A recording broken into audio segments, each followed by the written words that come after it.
Mark எழுதின சுவிசேஷம் 2வது அதிகாரம். மார்க் எழுதின சுவிசேஷம் 2வது அதிகாரம், புதிய ஏற்பாட்டு பகுதியில் 50வது பக்கம்.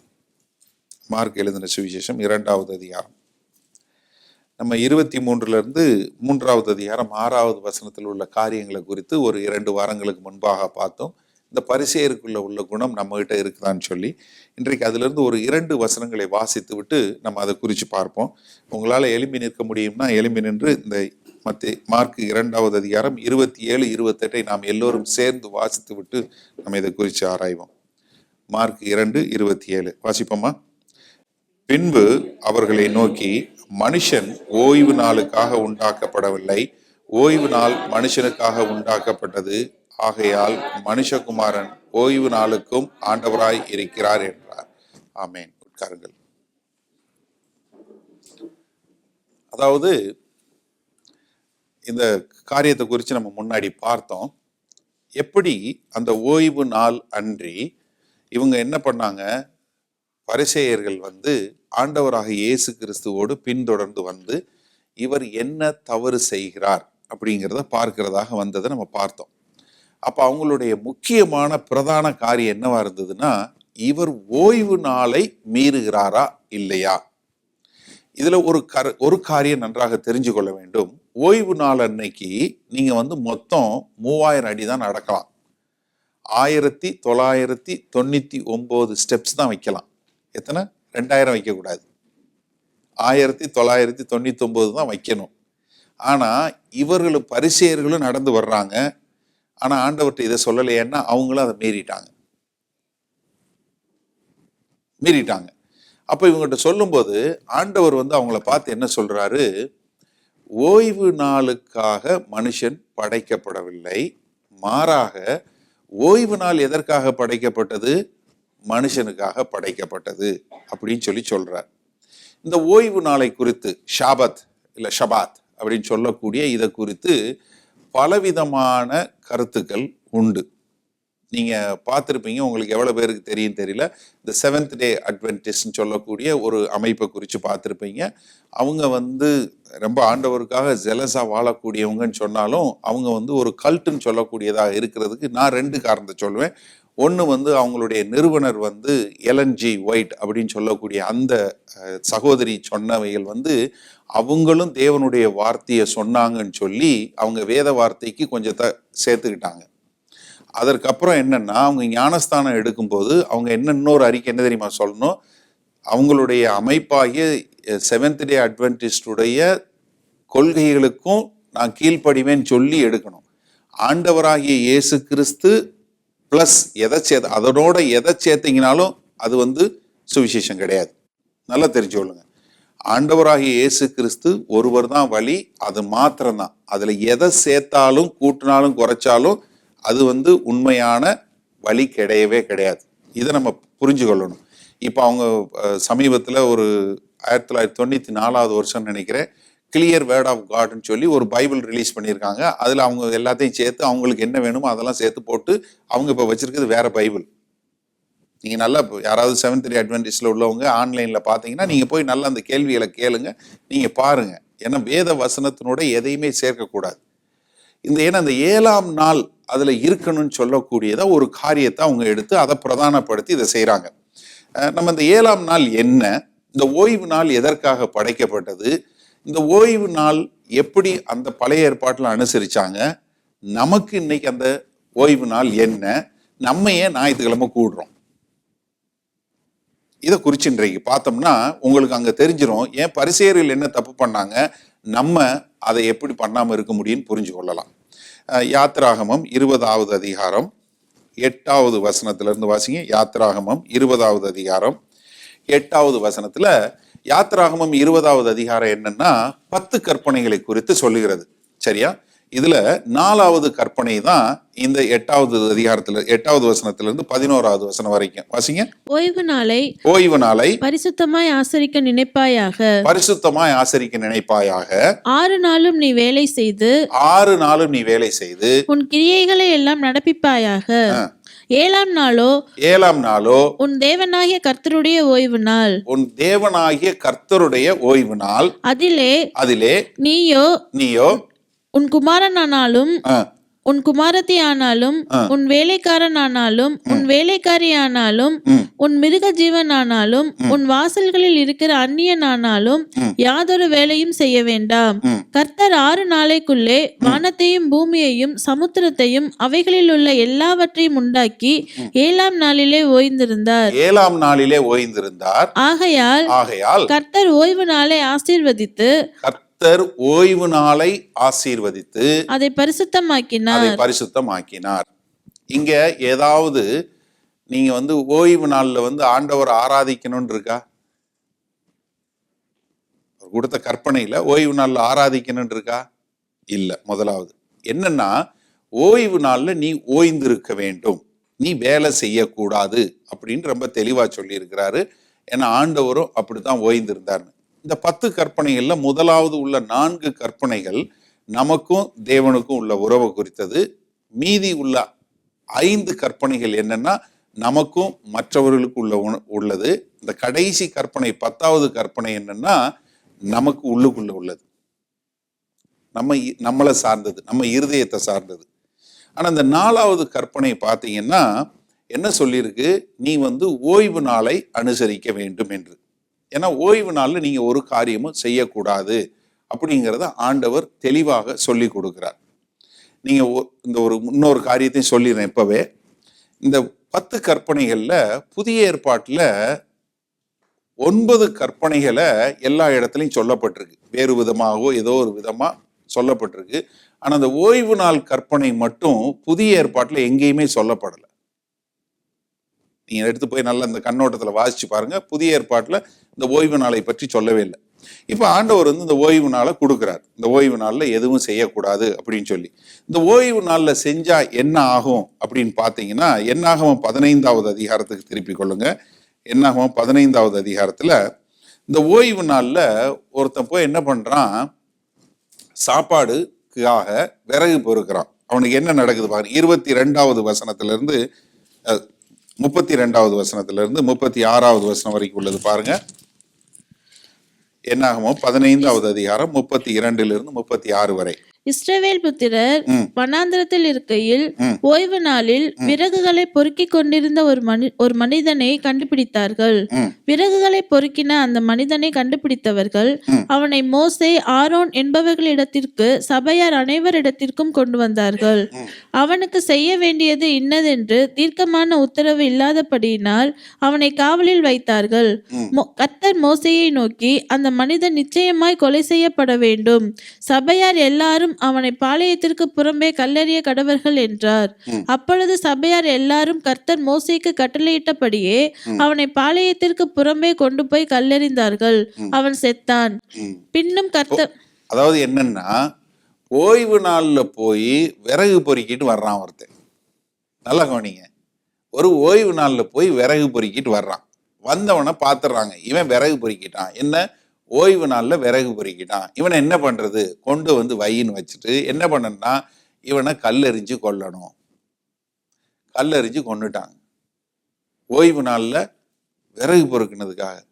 அப்ப ஓய்வு நாள்ல நான் என்னதான் செய்யலாம்? ஓய்வு நாள்ல தீ கொளுத்தக்கூடாது. நீங்க நல்லா தெரிஞ்சவங்க, இன்றைக்கும் யூதர்கள் நிறைய பேர் ஓய்வு நாள்ல எதுவுமே செய்ய மாட்டாங்க. ஏன்னா முந்தின நாளே சாப்பாடு கொண்டு எல்லாம் செஞ்சு அங்கங்க வச்சிருவாங்க. சாப்பிட மட்டும்தான் செய்யலாம். நான் சொன்னது போல 1999 ஸ்டெப் தான் வைக்கலாம். அதுக்கு மேல வைக்க முடியாது. அதுக்கு மேல நீங்க போகக்கூடாது. 3000 அடிக்கு மேல போகக்கூடாது. நீங்க இந்த மாதிரி நிறைய இதெல்லாம் இருக்குது. நீங்க உங்களுக்கு ஏதாவது இந்த ஓய்வு நாள்ல என்ன செய்யணும் செய்யக்கூடாது சந்தேகம் இருந்தா நம்ம கலிகிட்ட கேளுங்க. அவர் ஒரு யூத கம்பெனில வேலை பார்க்குறாரு. அதனாலதான் அவர் வெள்ளிக்கிழமை மத்தியானமே வீட்டுக்கு வந்துருவாரு. ஏன்னா ஒன்றும் செய்ய முடியாது, அங்க ஒண்ணுமே செய்யக்கூடாது. அவங்க மாத்திரம் இல்ல, அவங்க சார்ந்தவங்க எல்லாரும், வேலை பார்க்குறவங்களும் எழுதியிருக்குல்ல, வேலைக்காரன் யாரு பண்ணாலும் சரி, நீங்க யாரா இருந்தாலும் அந்த ஓய்வு நாள்ல எதுவுமே செய்யக்கூடாது. வெள்ளிக்கிழமை சாயந்தரம் 6 மணில இருந்து சனிக்கிழமை சாயந்தரம் 6 மணி வரைக்கும் அவங்க ஒன்றுமே செய்யக்கூடாது. ஏன்னா ஆண்டவர் என்ன செய்யறாருன்னா, இந்த கற்பனைகளை கொடுக்கறதுக்கு முன்பாக நீ யாத்திராகமம் 20வது அதிகாரத்துல இந்த கற்பனை கொடுக்கப்படுது. ஆனா யாத்திராகமம் 16வது அதிகாரத்திலே ஆண்டவர் என்ன பண்றாரு, அவங்கள வந்து இஸ்ரவேல் தேச மக்களை எகிப்திலிருந்து கொண்டு வர்ற போது அவர்களுக்கு என்ன சொல்றாருன்னா, அவங்க என்ன செய்யலாம், அவங்களுக்கு வந்து ஓய்வு நாள்ல என்ன பண்ண முடியுங்கிறது அவங்களோட சாப்பாடை பத்தி சொல்லும்போது சொல்றாரு. 23வது வசனம் வாசிங்க.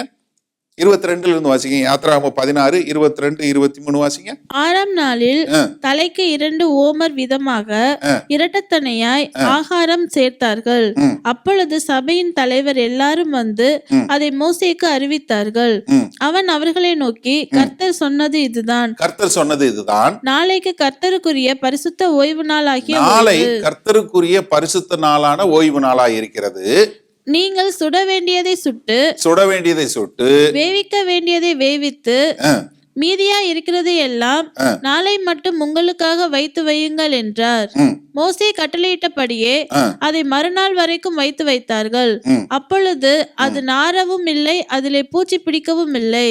அப்பொழுது மோசே, அதை இன்றைக்கு புசியுங்கள், இன்று கர்த்தருக்குரிய ஓய்வு நாள், இன்று நீங்கள் அதை வெளியிலே காண மாட்டீர்கள். 6ஆம் நாளும் அதை சேர்ப்பீர்களாக. 7ஆம் நாள் ஓய்வு நாளாய் இருக்கிறது. 7ஆம் நாள் ஓய்வு நாளாய் இருக்கிறது. என்ன தினசரி மன்னா வரும். நல்ல கவனிங்க, இது கற்பனை கொடுக்கிறதுக்கு முன்பாக.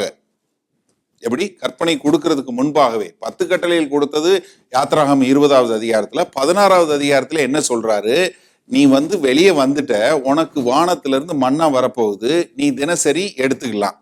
என்ன, நீ உனக்கு தேவைக்கு போக அதிகமா எடுத்தேன்னா கெட்டு போயிடும், பூச்சி பிடிச்சிரும். நீ அன்னைக்கு இது உள்ளதை சாப்பிடணும்.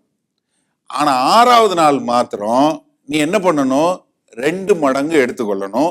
2 மடங்கு எடுத்து நீ எல்லாம் செய்யற வேலையெல்லாம் செஞ்சு வச்சிரு. 7வது நாள் நீ ஒரு வேலையும் செய்யாத, நீ நல்லா சாப்பிடு.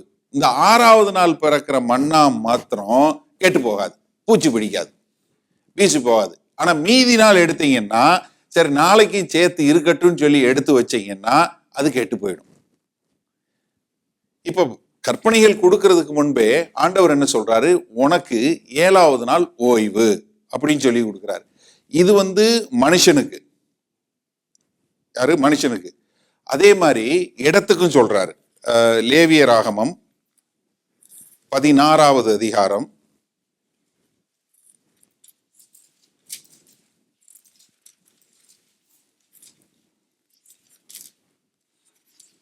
25வது அதிகாரம். லேவியராகமம் 25வது அதிகாரம் முதல் 4 வசனங்கள் வாசிங்க. கர்த்தர் சீனாய் மலையில் மோசேயை நோக்கி என்னவென்றால்,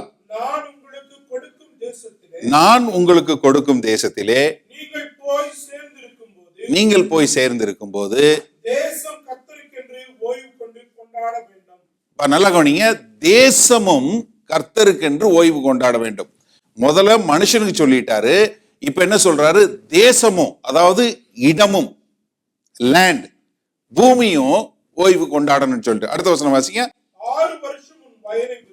6 வருஷம் உன் வயலை விதித்து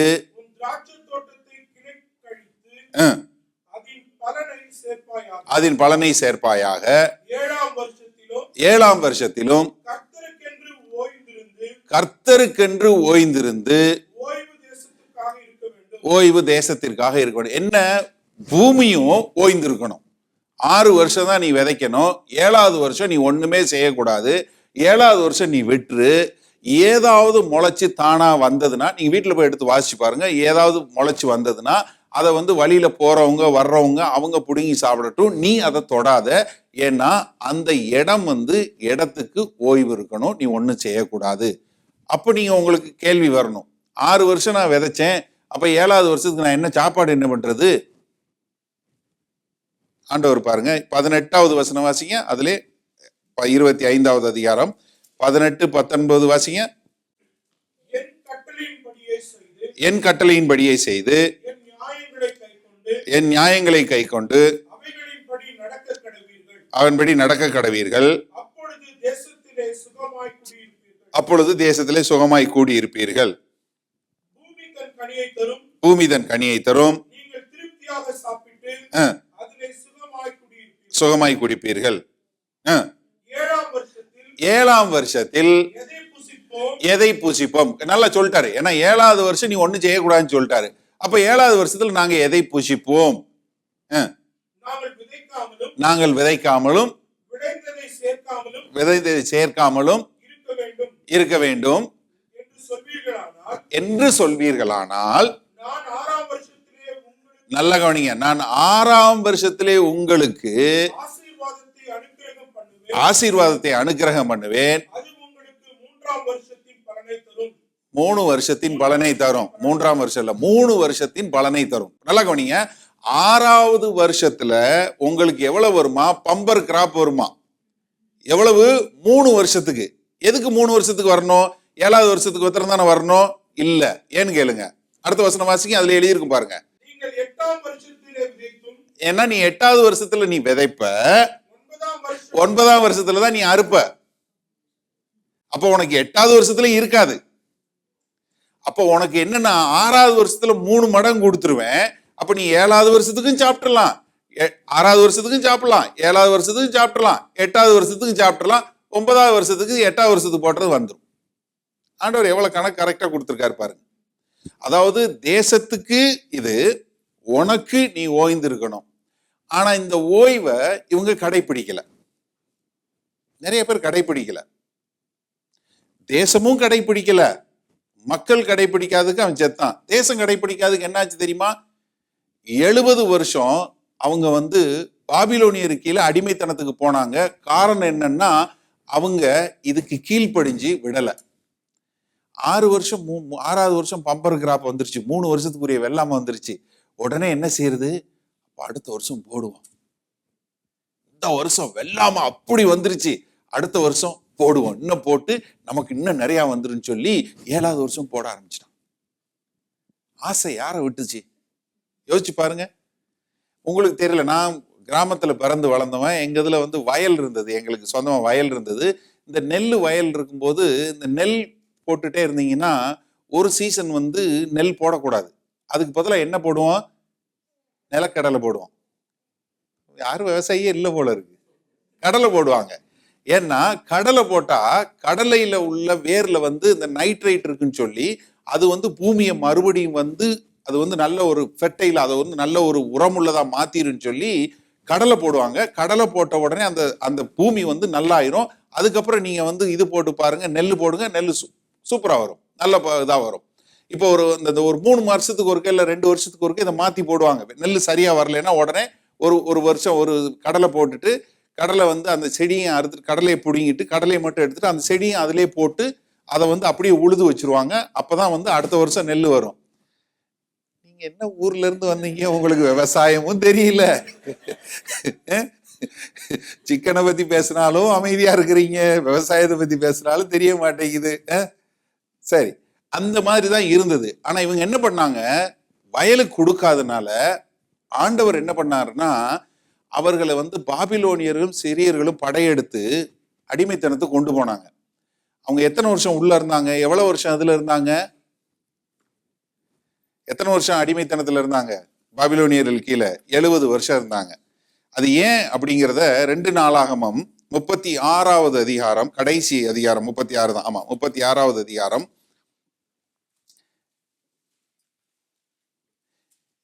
20-21 வசனம் வாசிங்க.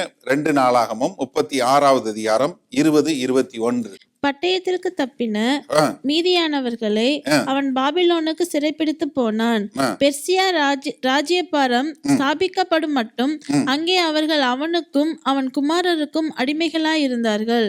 கர்த்தர் எரேமியா தீர்க்கதரிசியின் மூலமாய் வாயினாலே சொன்ன வார்த்தை நிறைவேறும்படிக்கு தேசம் தன்னுடைய ஓய்வு வருஷங்களை ரம்யமாய் அனுபவித்து தீரும் மட்டும். பாத்தீங்களா? ரம்யமாய் என்ன பண்ணணும்? அனுபவித்து தீரும் மட்டும். அது பாழாய் கிடந்த நாளெல்லாம் அதாவது 70 வருஷம் முடியும் மட்டும் ஓய்ந்திருந்தது. இவங்க வந்து இடத்துக்கு வந்து கொடுக்கல, இடத்துக்கு ஓய்வு கொடுக்கல. அப்ப என்ன பண்ணாரு ஆண்டவர்? கணக்கு பண்ணி நீங்க போய் பாத்தீங்கன்னா கணக்கு கரெக்டா இருக்கும். 70 வருஷம் 490 வருஷம் அவங்க கொடுக்கல, அதுக்கு சரியா 70 வருஷம் இவங்க போய் அடிமைத்தனத்துல இருந்தாங்க. ஏன்னா தேசம் வந்து ஓய்வுல இருக்கணும். அதனாலதான் பாபிலோனியர்களும் அசிரியர்களும் வந்து எல்லாத்தையும் அடிச்சு அந்த தேசத்தையே ஒண்ணுமில்லாம பண்ணிட்டு போயிட்டாங்க. இப்ப மனுஷனுக்கு கொடுத்ததை மீறினதுக்கு தண்டனை, தேசங்களுக்கு கொடுத்ததுக்கு தண்டனை என்ன? தேசம் அடிமைத்தனத்துல போய் ஒன்றுமில்லாம 70 வருஷம் இருந்தது. இவ்வளவு கடினமா இருந்த இந்த ஓய்வு நாள், இந்த ஓய்வு நாளை குறித்து நம்ம எவ்வளவு ஈஸியா எடுத்துக்கிறோமா? என்ன காரணம் யோசிச்சு பாருங்க. அப்ப இவ்வளவு தூரம் சொன்னார்னா அப்ப ஏதோ முக்கியமான ஒரு காரியம் இருக்குன்னு தான் அர்த்தம் இல்லையா? அப்ப நம்ம வந்து ஒருவேளை சரியா எடுத்துக்கலையோ அப்படின்னு ஒரு கேள்வி வந்ததுன்னா நீங்க ஒண்ணு காரியம் புரிஞ்சுக்கணும். ஆண்டவர் வந்து என்னத்துக்காக இதை கொடுத்தாரு? உபாகமம் 5வது அதிகாரம், வேத வசனத்திலே இருக்கு எல்லாமே. உபாகமம் 5வது அதிகாரம், அதாவது உபாகமம் 5வது அதிகாரத்துல இந்த 10 கற்பனைகளை மீண்டுமாய் அவர் திரும்பி சொல்லக்கூடிய காலம். அதுல வந்து 12வது வசனத்துல இருந்து இந்த கற்பனை இருக்கு பாருங்க. உன் தேவனாகிய கர்த்தர் உனக்கு கட்டளையிட்டபடியே ஓய்வு நாளை பரிசுத்தமாய் ஆசரிப்பாயாக. 6 நாளும் நீ வேலை செய்து உன் கிரியைகளை எல்லாம் நடப்பிப்பாயாக. 7ஆம் நாளோ உன் தேவனாகிய கர்த்தருடைய ஓய்வு நாள். அதிலே நீயானாலும் உன் குமாரனானாலும் உன் குமாரத்தி ஆனாலும் உன் வேலைக்காரன் ஆனாலும் உன் வேலைக்காரி ஆனாலும் உன் எருதானாலும் உன் கழுதை ஆனாலும் உனக்கு இருக்கிற மற்ற எந்த மிருக ஜீவனானாலும் உன் வாசல்களில் இருக்கிற அந்நியனானாலும் யாதொரு வேலையும் செய்ய வேண்டாம். நீ இளைப்பாறுவது போல உன் வேலைக்காரனும் உன் வேலைக்காரியும் இளைப்பாற வேண்டும். நீ எகிப்து தேசத்தில் அடிமையாய் இருந்தாய் என்றும் உன் தேவனாகிய கர்த்தர் உன்னை அவ்விடத்திலிருந்து வல்லமையுள்ள கரத்தினாலும் ஓங்கிய புயத்தினாலும் புறப்பட பண்ணினார் என்றும் நினைப்பாயாக. எதற்காக வந்து இதை செய்ய சொல்றாரு? நீ அடிமைத்தனத்துல இருக்கும்போது உனக்கு ஓய்வே கிடையாது. அடிமைகளுக்கு ஓய்வே கிடையாது. எகிப்து தேசத்துல அவங்க இருக்கும்போது அவங்க 7 நாளும் செங்கல் செய்யணும். 7 நாளும் அவங்களுக்கு ஓய்வே கிடையாது. அதனால ஆண்டவர் என்ன சொல்றாரு? நீ இப்படி ஓய்வே இல்லாம வேலை பார்த்து கொண்டிருந்தேன்னா சரியில்லை. நீ அடிமையா இருந்த, இப்ப அடிமைத்தனத்துல இருந்து உன்னை நான் வெளியே கொண்டு வந்துட்டேங்கிறதுக்காக நீ இப்ப என்ன பண்ணணும்? 7வது நாள் நீ ஓய்ந்திருக்கணும். அந்த 7வது நாள் நீ ஓய்ந்திருக்கிறதுக்கு உரிய பலனை நான் 6வது நாளே கொடுத்துருவேன். அதனால நீ ஓய்ந்திரு. நல்ல கவனிங்க. 7வது நாளுக்கு சாப்பிட்றதுக்கு சாப்பாடு கொடுத்துட்டாரு. நீ அடிமைத்தனத்திலிருந்து வந்து பூமிக்கு வந்ததுக்கு அப்புறம் நீ போடுகிற வெள்ளாமையில உனக்கு 6வது வருஷம் 3 வருஷத்துக்குரிய பலனை கொடுக்கறதுனால நீ 7வது வருஷமும் நீ உட்கார்ந்து சாப்பிடலாம். அதுக்கான பலனை நானே கொடுக்கிறேன். நீ ஓய்ந்திருக்கணும். என்ன? நீ ஓய்ந்திருந்து என்னோட வந்து இரு. இது கர்த்தருக்கான ஓய்வு நாள். நீ கர்த்தர் என்னை எப்படி விடுதலை செய்தார் என்பதை நீ உணர்ந்து அதை நினைத்து என்னோடு உட்கார்ந்துரு. ஏன் கூட வந்து நீ இரு. நான் வந்து உன்னைய வந்து அடிமைத்தனத்திலிருந்து விடுதலை செய்தேன்னு சொல்லி நீ நினைத்து என்னோட வந்து இருன்னு சொல்லி சொல்றார். இதை சொல்லும்போது என்ன இது காரணம் என்னன்னா கர்த்தர் ஓய்ந்திருந்ததையும் சொல்லுது. நல்ல கவனிங்க. இவங்களுக்கு வந்து ஒரு நியாயப்பிரமாணமா கொடுக்கிறாரு. யாரு? இஸ்ரவேல் தேச மக்கள் எகிப்திலிருந்து வெளியே வரும்போது அவங்களுக்கு இதை ஒரு நியாயப்பிரமாணமா கொடுத்து, இது ஒரு கட்டளையா கொடுத்து இதை செய்ய சொல்றாரு. செய்யாததுக்கான தண்டனை அனுபவிக்கிறாங்க. ஆனா இதுக்கு முன்பாக எப்படி இருந்தது? ஆதியாகமம் 2வது அதிகாரம், ஆதியாகமம் 2 2வது வசனம் 3வது வசனம் வாசிங்க. தேவன் தாம் செய்த தம்முடைய கிரியையை 7ஆம் நாளிலே நிறைவேற்றி தாம் உண்டாக்கின தம்முடைய கிரியைகளை எல்லாம் முடித்த பின்பு 7ஆம் நாளிலே ஓய்ந்திருந்தார். தேவன் இருங்க போதும். இப்போ ஆண்டவர் டயர்ட் ஆயிட்டாரா? இஸ்ரவேலை காக்குகிற தேவன் உறங்குவதும் இல்லை, தூங்குவதும் இல்லை. அவர் ஒரு நாள் வந்து இதாகிறதே கிடையாது. அப்ப எதற்கு ஆண்டவர் ஓய்ந்திருந்தார்? தான் செய்த காரியங்களை எல்லாம் பார்த்து நன்மை என்று கண்டு அவர் ஓய்ந்திருந்தார். அவர் வேலை செய்யல. ஆனா மனுஷன் ஆதாமை ஏவாளை எத்தனாவது நாள் படைச்சாரு? 6வது நாள் படைச்சாரு. ஆதியாகமம் 1வது அதிகாரத்துல இவரல் தகராறு இருக்கு நம்ம பைபிள்ல. மனிதனை எத்தனாவது நாள் படைத்தாரு? 6வது நாள் படைச்சாரு. மனுஷனுக்கு 1வது நாள் எது? 7ஆம் நாள் படைக்கப்பட்டான். அடுத்த நாள் முதல் நாள் எது? அவனுக்கு 7வது நாள். 7வது நாள் என்ன? ஓய்வு நாள். நல்லா கவனிங்க. ஆண்டவர் தன்னுடைய கிரியைகள் எல்லாம் செய்து என்னுடைய கிரியையில நீ அனுபவின்னு தான் நம்மளை கொண்டு வந்தார். அதனாலதான் நீங்க பாத்தீங்கன்னா ஆதாமுக்கோ அதற்கு பின்பாக வந்த ஆபிரகாமுக்கோ இவங்களுக்கோ இந்த ஓய்வு நாளை குறித்து எதுவுமே சொல்லல. நீங்க நல்லா கவனிங்க. யாருக்குமே இந்த ஓய்வு நாளை குறித்து எங்கேயுமே இருக்காது. எங்க வருது ஓய்வு நாள்? இவர்கள் அடிமைத்தனத்துல இருந்து வெளியே வந்ததுக்கு அப்புறம் தான், வெளியே வரும்போது தான் இவர்களுக்கு நீ அடிமைத்தனத்துல இருந்த இப்ப கர்த்தர் செய்த வல்லமையான அவருடைய பராக்கிரமத்தினாலும் ஓங்கிய புயத்தினாலும் உன்னை வெளியே கொண்டு வந்தாருங்கிறத நினைக்கிறதுக்காக நீ இந்த ஓய்வு நாளை எடுத்து நீ ஓய்வு நாளை ஆசரி, நீ கொஞ்சம் சும்மா இருக்க பழகு. நம்மளால முடியுமா? நம்மளால சும்மாவே இருக்க முடியாது. இப்பவே சர்ச்சு முடிஞ்சு 11 மணிக்கு போனோம்னா நம்ம அடுத்து என்ன செய்ய போறோம்? எங்க இறைச்சிக்கறி செய்ய போறோம், இல்ல எங்க பிரியாணி செய்ய போறோம், இல்ல அடுத்து எங்க சாப்பிட போறோம், அதுக்கப்புறம் எங்க போக போறோம், நம்ம ரவி மாதிரி ஆளுங்க எங்க ஏத்துறது இறக்குறது இது பண்றது, இந்த மாதிரி ஏதாவது எல்லாருக்கும் ஏதாவது ஒரு ப்ரோக்ராம் இருந்துகிட்டே இருக்கு. நமக்கு 7 நாள் பத்தாது. ஏன் நமக்கு எல்லாரும் பிஸி. அது இந்த லண்டன்ல எதுக்குன்னு தெரியாது, ஆனா பிஸி. நானே யோசிக்கிறேன், 7 நாளும் ஒரே பிஸியா போகுது. போன் ஒருத்தர் யாராவது போன் பண்ணா அவங்களுக்கு திரும்ப போன் பண்றதுக்கு ஞாபகம் வச்சு பண்றது கூட முடியல. அவ்வளோ இது எதுக்குடா பிஸி? நம்மளே உட்காந்து ஒரு நேரம் உட்காந்து யோசிச்சு பார்த்தா அது தெரியல என்ன நடந்துச்சு, என்ன செஞ்சோம், இந்த வாரம் பூரா என்ன நடந்து, இந்த கிழமை பூரா என்ன பண்ணணும்னு உட்காந்து பாத்தீங்கன்னா போன வாரம் இப்பதான் திங்கக்கிழமை இருந்துச்சு, அதுக்குள்ள ஞாயிற்றுக்கிழமை வந்துருச்சு. ஒரு கிழமை போயிருது, ஒரே பிஸி.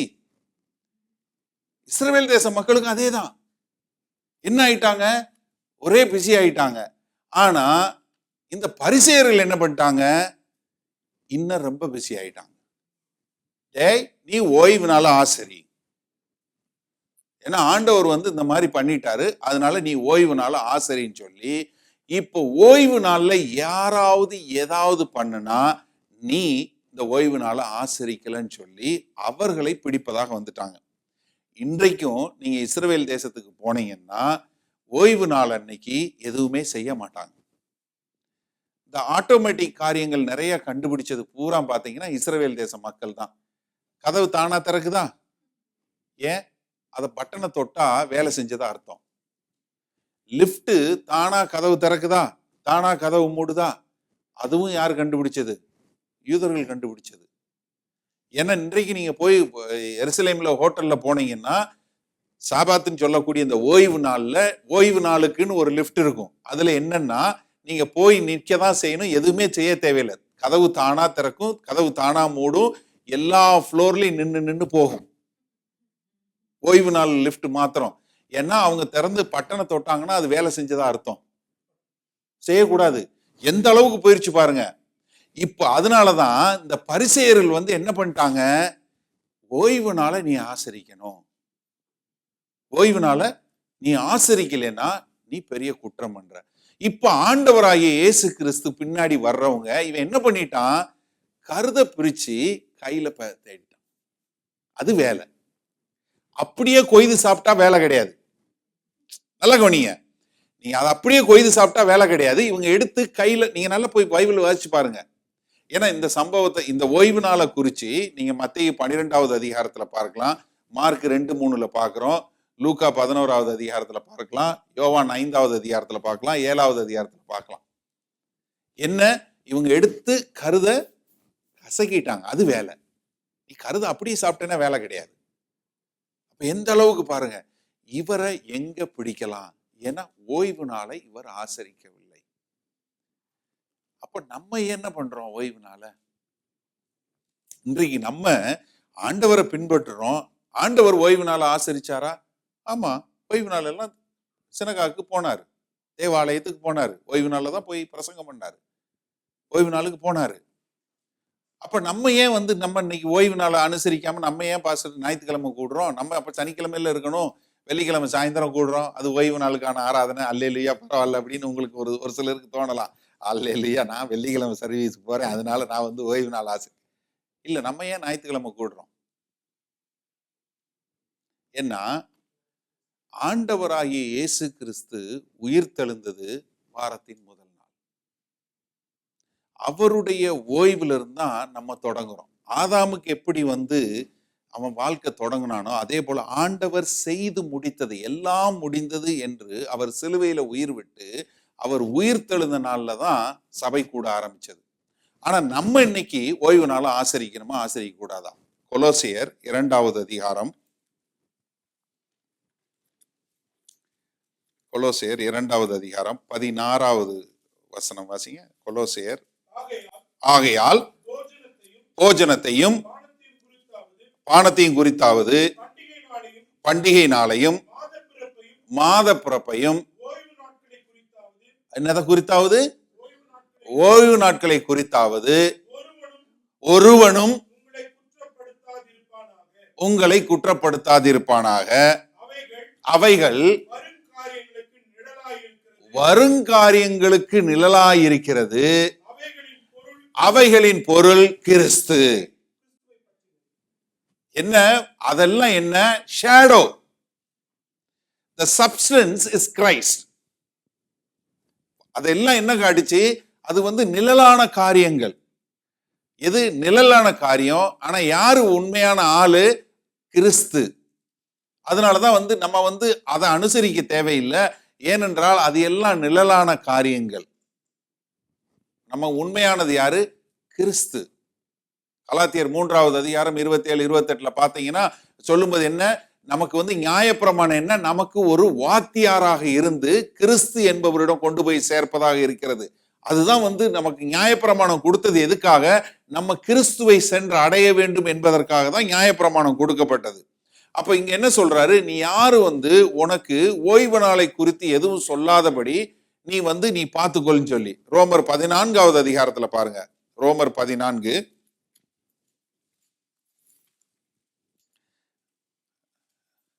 3வது 4வது வசனம் வாசிங்க. புசிக்கிறவன் புசியாதிருக்கிறவனை அற்பமா எண்ணாதிருப்பானாக. புசியாதிருக்கிறவனும் புசிக்கிறவனை குற்றவாளியாக தீர்க்காதிருப்பானாக. தேவன் அவனை ஏற்றுக்கொண்டாரே. மற்றொருவனுடைய வேலைக்காரனை குற்றவாளியாக தீர்க்கிறதற்கு நீ யார்? அவன் நின்றாலும் விழுந்தாலும் அவனுடைய எஜமானுக்கே அவன் உத்தரவாதி. அவன் நிலைநிறுத்தப்படுவான். தேவன் அவனை நிலைநிறுத்த வல்லவராய் இருக்கிறாரே. அன்றியும் ஒருவன் ஒரு நாளை மற்றொரு நாளிலும் விசேஷமாக எண்ணுகிறான். வேறொருவன் எல்லா நாட்களையும் சரியாக எண்ணுகிறான். அவனவன் தன் மனதிலே முழு நிச்சயத்தை உடையவனாய் இருக்க கடவன். நாட்களை விசேஷித்துக் கொள்ளுகிறவன் கர்த்தருக்கென்று விசேஷித்துக் கொள்ளுகிறான். இப்போ நமக்கு எது ஓய்வு நாள்? எதற்கு? முதல்ல இதனுடைய ஆவியை புரிந்து கொள்ளணும். எதற்காக கொடுத்தாரு? நீ 7 நாள் ஓடாத, உன்னால ஓட முடியாது, உன்னுடைய சரீரத்திற்கு ஒரு ஓய்வு தேவை அப்படின்னு சொல்லிதான் ஓய்வு நாளை உருவாக்குனார். அப்போ ஒரு நாள் நீங்க ஓய்ந்திருக்கணும். அப்ப எப்படி நமக்கு 2 நாள் ஓய்வு நாள் வந்துச்சு தெரியுமா? கான்ஸ்டன்டின் 321வது வருஷம் கிறிஸ்துவுக்கு பின் 320வது வருஷம் கிறிஸ்தவனா வந்த உடனே அவர் என்ன பண்ணிட்டாரு? இப்போ ரோமாபுரி பேரரசு தான் உலகத்தை ஆழ்ந்து கொண்டிருக்கு. என்னுடைய ரோமாபுரி பேரரசுல இனிமேல் எல்லாரும் கிறிஸ்தவர்கள் அப்படின்னு சொல்லணும்னு சொல்லிட்டு இனி கிறிஸ்தவர்கள்லாம் கூடி எப்ப ஆராதிக்கிறது? யூதர்கள் எல்லாம் என்ன பண்ணாங்க? சனிக்கிழமையில கூடி ஆராதிச்சாங்க. ஆனா கிறிஸ்தவர்கள் எல்லாம் என்ன பண்ண ஆரம்பிச்சாங்க? ஆண்டவர் உயிர்த்தெழுந்த நாளாகிய 1ஆம் வாரத்தின் 1ஆம் நாளில் இது பண்ண ஆரம்பிச்சாங்க. அப்போஸ்தலர் நடவடிக்கையில் 20வது அதிகாரம் 7வது வசனம் வாசிருங்க. ஏன்னா ஆதி திருச்சபை எப்ப கூடுனதுங்கிறத அந்த அப்போஸ்தலர் நடவடிக்கையில் 20வது அதிகாரம் 7வது வசனம் நமக்கு தெளிவாய் காட்டுகிறது. ஏன்னா நம்ம முன்னாடி யூதர்களாகி இருக்கும்போது அவர்கள் எல்லாம் சனிக்கிழமை கூடுனாங்க. ஆண்டவராகிய இயேசு கிறிஸ்துவை ஏற்றுக்கொண்ட பின்பு அவர்கள் எல்லோரும் கூடி இது பண்ணது என்ன எப்பன்றத நீங்க பாருங்க. வாரத்தின் முதல் நாளிலே அப்பம் பிற்கும்படி சீஷர்கள் கூடி வந்திருக்கையில் பாத்தீங்களா, வாரத்தின் முதல் நாள்ல தான் அவங்க கூடுனாங்க. இப்ப கான்ஸ்டன்டின் பார்த்தாரு, கிறிஸ்தவர்கள் எப்ப கூடுறீங்க? ஞாயிற்றுக்கிழமையாக வாரத்தின் முதல் நாளாகிய ஞாயிற்றுக்கிழமையில கூடுறீங்க. அதனால இனிமேலு ஞாயிற்றுக்கிழமை ஹோலிடே, அதுதான் ஹாலிடே. இது ஹோலி, HALY, ஹோலி, ஆண்டவருக்காய் ஒதுக்கி வைக்கப்பட்ட பரிசுத்தமான நாள், ஹோலிடே. அதை நம்ம என்ன பண்ணிட்டோம்? ஹாலிடே. ஞாயிற்றுக்கிழமைக்கு வந்துருச்சு. இப்போ 14வது நூற்றாண்டுல என்ன வந்தது? அமெரிக்கர்கள் கொஞ்சம் இது பண்ணதும் அவங்க யோசிச்சாங்க, 6 நாள் வேலை பார்க்கறான், யூதர்கள்லாம் இங்க இருக்கிறாங்க, அவங்க சனிக்கிழமை இது பண்றாங்க, நம்ம ஞாயிற்றுக்கிழமை இது பண்ணிட்டு இருக்கோம். இப்ப சனிக்கிழமையா ஞாயிற்றுக்கிழமையா அப்படின்னு ஒரு தர்க்கம் வந்துச்சு. இது எதுக்கு பிரச்சனை? உனக்கு சனிக்கிழமை, உனக்கு ஞாயிற்றுக்கிழமை, 2 நாள் லீவ் ஆக்கிடு, முடிச்சு போச்சு, காம்ப்ரமைஸ் அப்படின்னு சொல்லி அமெரிக்கர்கள் 14வது நூற்றாண்டுல அவங்க கொண்டு வந்ததுதான் 2 நாள். அதனாலதான் இப்ப நம்ம என்ன ஆயிட்டோம்? 6 நாளுக்கு பதிலா 5 நாள் ஆயிடுச்சு. இல்லைன்னா 6 நாள் வேலை தான் இருந்துச்சு. உலகம் முழுவதும் இன்றைக்கும் ஆண்டவரை ஏற்றுக்கொள்கிறவரா இருந்தாலும் சரி, ஏற்றுக்கொள்ளாதவரா இருந்தாலும் எல்லாமே 7 நாள் தான் எல்லாருக்கும் வாரம். தெரியுமா? நீ அது கம்யூனிச நாடா இருக்கட்டும், கம்யூனிசம் இல்லாத நாடா இருக்கட்டும், எல்லா நாடும் இன்றைக்கும் 7 நாள் தான் ஃபாலோ பண்றாங்க. ஏன்? வேதத்தின் அடிப்படை. தெரிஞ்சு கொள்ளுங்க. ஏன்னா ஆண்டவர் உருவாக்குனது 6 நாள், 7வது நாள் ஓய்ந்திருந்தார். அதனால 7 நாள் உள்ள வாரம் தான் எல்லா இடத்துலையும் இருக்குது. அது எந்த நாடாக இருந்தாலும் சரி, எந்த மதமா இருந்தாலும் எல்லாரும் பின்பற்றுறது என்னன்னா வேதவசனத்தின் அடிப்படையில் என்ன 7 நாள் தான். 7ங்கிறது ஒரு யூனிக் நம்பரா, 10 வச்சிருந்தா ஈஸி, இல்ல 5 வச்சிருந்தா ஈஸி. யோசிச்சு பாருங்களேன், 7 தான். ஏன்னா நீங்க வெளிப்படுத்தின சுவிசேஷம் புஸ்தகம் எடுத்து பார்த்தீங்கன்னா எல்லாமே 7 தான் இருக்கும். 7 குத்து விளக்கு, எல்லாமே 7 சீலு, 7 இது எல்லாமே 7 தான் இருக்கும். இது என்ன? வேத வசனத்தினுடைய நம்பர். அப்ப என்னன்னா வாரத்தின் முதல் நாள்ல இது பண்ண உடனே இப்ப கடைசியில் என்ன ஆச்சு? கான்ஸ்டன்டின் சனிக்கிழமை வச்சாரு. அமெரிக்க அரசாங்கம் பிப்ளிக்கல் ஃபவுண்டேஷன்ல அவங்க எல்லாத்தையும் பழகும்போது 2 நாள் லீவா விட்டுட்டாங்க. அதனால இப்ப நமக்கு 5 நாள் ஆயிடுச்சு. அப்ப நீங்க 6வது நாள் ஏன் ஓய்ந்திருக்கிறீங்க? 7 நாள் தான் ஓய்ந்திருக்கணும். அப்ப கிறிஸ்தவர்களாகிய நம்ம என்ன பண்ணணும்? 6வது நாள் ஆண்டவருக்காக வேலை பாருங்க. சிம்பிள். 5 நாள் உங்களுக்கு உங்க வேலை பாருங்க, 1 நாள் ஆண்டவருக்காக வேலை பாருங்க, 7வது நாள் ஆண்டவர் ஆராதிங்க. ஆனா 7வது நாள் வேலை பார்க்கறவங்க என்னைய மாதிரி இல்ல நம்ம களி மாதிரி வேற வேலை பார்க்கறவங்க எல்லாம் இது வேலைன்னு வச்சுட்டீங்கன்னா சனிக்கிழமை லீவ் எடுத்துவோங்க, இல்ல வேற நாள் இன்னொரு நாள் லீவ் எடுத்துவோங்க, இன்னொரு நாள் ஓய்ந்திருந்துவோங்க. ஆனா என்னென்ன புரிஞ்சு கொள்ளணும்? ஒரு நாள் நீங்க உங்களுடைய சரீரத்திற்கு அவசியமா ஓய்வு தேவை. ஏன்னா நீங்க ரொம்ப ஓடிக்கிட்டே இருந்தீங்கன்னு வைங்க, அப்புறம் கடைசியில் என்ன ஆயிரும்? ஒரு மெழுகு திரியை 2 தடவை கொளுத்தின பக்கமா ஆயிரும், சீக்கிரம் போயிருவீங்க. ஆண்டவருடைய திட்டம் அது கிடையாது. நீங்க ஓய்ந்திருக்க கற்றுக்கொள்ள வேண்டும். அப்ப நமக்கு ஏன் இந்த சாபத்து நமக்கு இந்த ஓய்வு நாள் எங்க நிறைவேறுச்சுன்னா ஆண்டவராகி இயேசு கிறிஸ்துவுக்குள் நிறைவேறுச்சு. அதனாலதான் அவர் என்ன சொன்னாரு? வருத்தப்பட்டு பாரம் சுமக்கிறவர்களே நீங்கள் எல்லோரும் என்னிடத்தில் வாருங்கள், நான் உங்களுக்கு இளைப்பாறுதலை தருகிறேன். அப்ப நம்மளுடைய ஓய்வு எங்கன்னா ஆண்டவராகி இயேசு கிறிஸ்துல தான் வந்தது. அப்ப ஆண்டவராகிய இயேசு கிறிஸ்துவை ஏற்றுக்கொள்ளும் போது நமக்கு அவருடைய பூரணமான ஓய்வு கொடுக்கப்படுகிறது. அதனால நம்ம என்ன பண்றோம்? அவர் செய்து முடித்த, அவர் கல்வாரி சிலுவையில் செய்து முடித்ததை நினைத்து நம்ம என்ன பண்றோம்? ஞாயிற்றுக்கிழமை நம்ம எல்லாரும் கூடி வாரத்தின் முதல் நாள் ஆகிய முதல் நாள்ல கூடி இந்த வாரம் முழுவதும் ஆண்டவர் செய்த அற்புதமான அதிசயமான காரியங்களை நினைத்து ஆண்டவருக்கு நன்றி செலுத்தி அந்த ஒரு பக்கம் அதை செய்யறோம், இன்னொரு பக்கம் என்ன பண்றோம்? அவர் உயிர் தெழுந்ததலை கொண்டாடக்கூடியதாய் நாம் எல்லோரும் கூடி ஞாயிற்றுக்கிழமையில நம்ம கூடுறோம். நம்ம அதனாலதான் நம்ம சனிக்கிழமை கூடுறது இல்லை. ஏன்னா நம்மளுடைய ஓய்வு நாள் எங்க இருக்கு? ஓய்வு எங்க இருக்கு? ஆண்டவராகிய இயேசு கிறிஸ்துவிட்ட இருக்கு. எபிரேயர் 4வது அதிகாரம். ஏன்னா இந்த ஓய்வு குறித்து சொல்லும்போது எபிரேயர் 3வது 4வது அதிகாரத்துல சொல்லும்போது இந்த புதிய உடன்படிக்கையில எப்படி நமக்கு வந்து ஓய்வுங்கிறத சொல்லும்போது மோசே மூலமா ஒரு ஓய்வு இருக்குன்னு சொல்லி சொன்னாரு. அந்த ஓய்வு நான் மோசே மூலமா கொடுக்க முடியல, பின்பாக யோசுவா மூலம் ஒரு ஓய்வு இருக்குன்னு சொன்னது, அந்த ஓய்வுக்குள்ளே அவங்க போய் சேர முடியல அப்படின்னு சொல்லிட்டு எபிரேயர் 4வது அதிகாரம் 8வது வசனம் வாசிமா. யோசுவா அவர்களை இளைப்பாறுதலுக்கு உட்படுத்தியிருந்தபடியால் பின்பு அவர் வேறொரு நாளை குறித்து சொல்லி இருக்க மாட்டாரே. ஆமா. ஆகையால் தேவனுடைய ஜனங்கள் இளைப்பாறுகிற காலம் இனி வருகிறதா இருக்கிறது. ஏனெனில் அவருடைய இளைப்பாறுதலில் பிரவேசித்தவன் தேவன் தம்முடைய கிரியைகளை முடித்து ஓய்ந்தது போல தானும் தன் கிரியைகளை முடித்து ஓய்ந்திருப்பான். தன்னுடைய கிரியைகளை முடித்து ஓய்ந்திருப்பான். ஆகையால் அந்த திருஷ்டாந்தங்களின்படியே ஒருவனாகிலும் கீழ்ப்படியாமையினாலே விழுந்து போகாதபடிக்கு நாம் இந்த இளைப்பாறுதலில் பிரவேசிக்க ஜாக்கிரதையா இருக்க கடவோம். அல்லேலூயா. என்னன்னா ஆண்டவர் செய்து முடித்த கிரியைகளில் நாம் அந்த இளைப்பாறுதலில் போய் சேர்வதற்கு நாம் ஜாக்கிரதையாய் இருக்க கடவோம். நீங்க நல்லா பாருங்க, நீங்க போய் வீட்டுல போய் எடுத்து வாசிச்சு பாருங்க. மத்தேயு 27வது அதிகாரம், 28வது அதிகாரம், லூக்கா 24வது அதிகாரம், அடுத்து மார்க் 16வது அதிகாரம், அப்புறம் யோவான்ல 20வது அதிகாரம். ஆண்டவர் உயிர் தெழுந்தக்கூடிய காட்சி. சரியா? நான் உங்களுக்கு இதை மொத்தமா ஒரு சம்மரியா சொல்றேன், அப்போ உங்களுக்கு புரிஞ்சிடும்.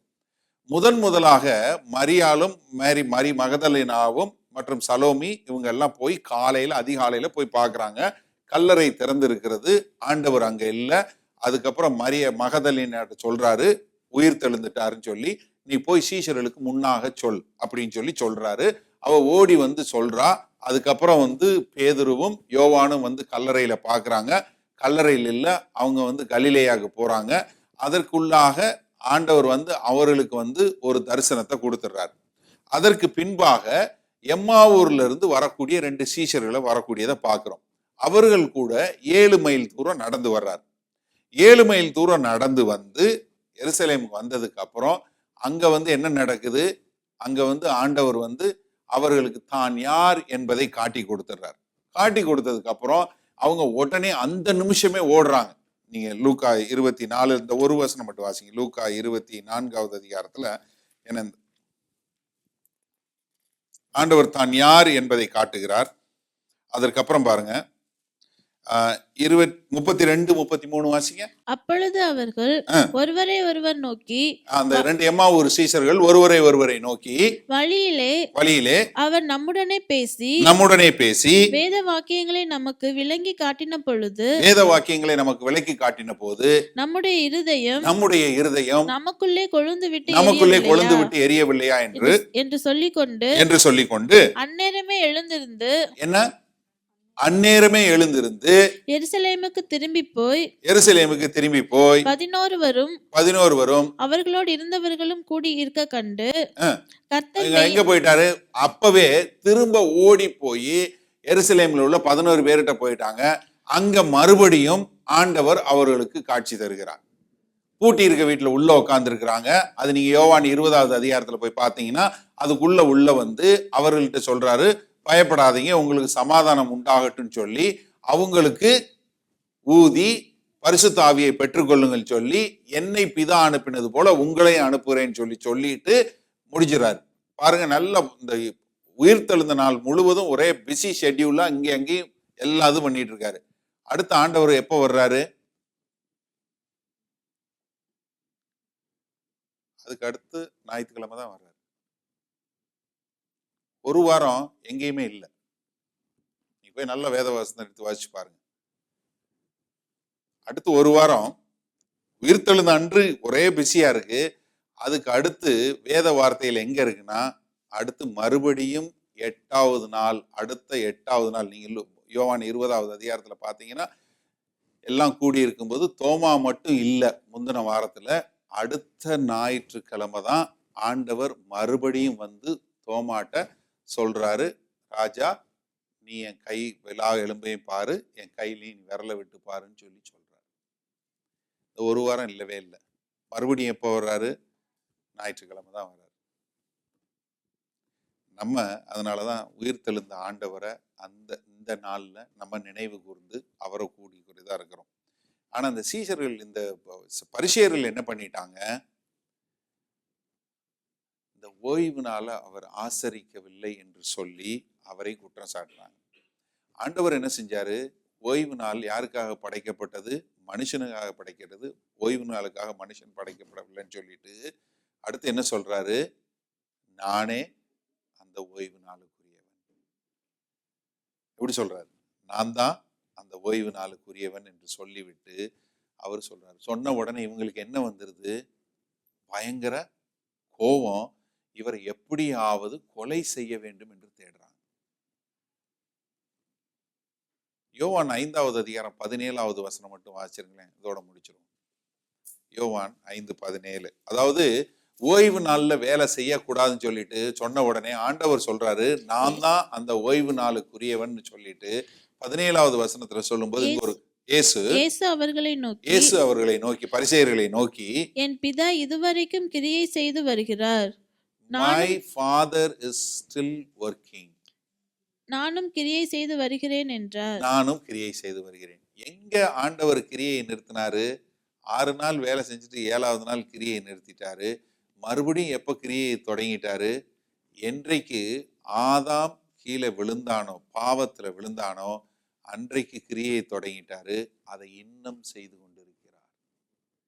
நமக்குள்ளும் உங்களுக்குள்ளும் எனக்குள்ளும் இன்னும் கிரியை செய்து நம்மை அவரை போல மாற்றக்கூடிய ஒரு காரியத்தை தேவன் செய்து கொண்டிருக்கிறார். நம்ம செய்ய வேண்டியது என்ன? அவருடைய ஓய்வுல போய் ஆண்டவரோடு இருக்கும்போது ஆண்டவர் நமக்குள் பெரிய காரியங்களை செய்வார். அல்லேலூயா. நாம் கண்களை மூடி ஆண்டவரை நோக்கி பார்ப்போம்.